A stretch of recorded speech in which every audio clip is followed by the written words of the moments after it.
This is Business Process Operations Management Assessment 1 by Andrew Linley. The question being asked is, are operational performance tools such as Lean and Six Sigma still relevant for today's competitive advantage in the manufacturing sector, and critique? I'm going to use the automotive industry as an example to demonstrate both sides of the argument. The introduction is basically performance tools are widely used in the automotive industry and have been for such time. Lots of companies adopted Lean and Six Sigma and AFQM a long time ago and used it initially to create a competitive advantage.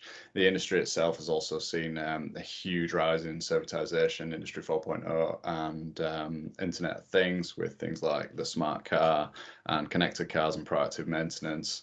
And the sort of the research shows that performance tools are not enough now to create a competitive advantage on their own, and that companies need to be doing that as a minimum, with servitization, Industry 4.0 and IoT being around.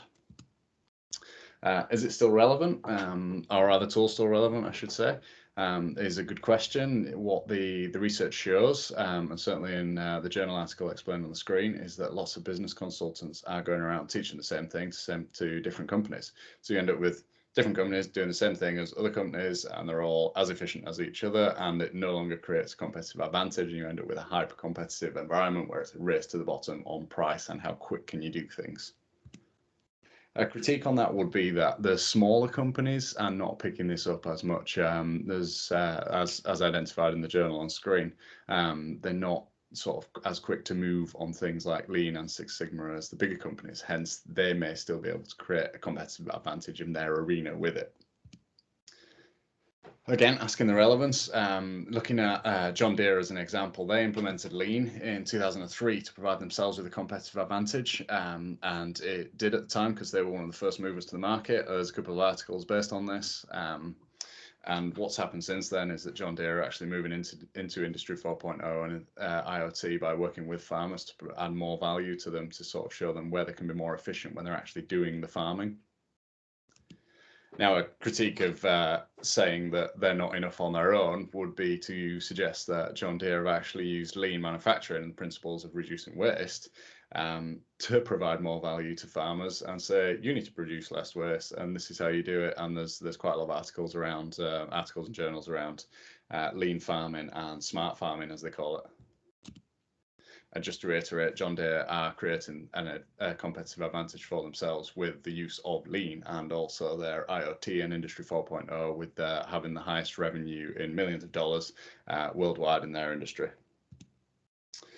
Again, asking the relevance, if you look at the tools themselves, Lean and Six Sigma have been widely used together as Lean Six Sigma in industries such as servitization and the service industries, where they're looking at bringing everything together, so your computers and your people.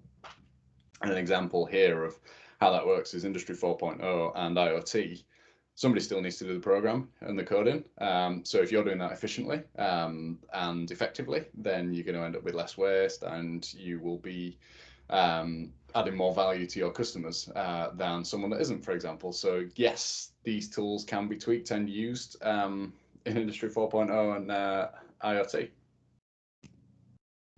Still looking at the relevance, the tools themselves are actually evolving. And one to look at from the page would be AFQM 2020 is focusing on the digital platform. Now, there's not a huge amount of information around at the moment, but it does suggest that they are working on that. And then actual performance management, ISO isn't used to increase performance, but it's used to show performance, and 27001 shows the security element of that for IT, which is a huge aspect for IoT and Industry 4.0. So someone with performance enhancements on security would benefit someone against someone that didn't have it. So the summary is, servitization, IoT and Industry 4.0 are basically setting a minimum bar that, yes, you need to be lean and effective, otherwise it's not going to work. But the tools and the frameworks themselves can still be used in varying ways in the new Industry 4.0 with servitization and IoT.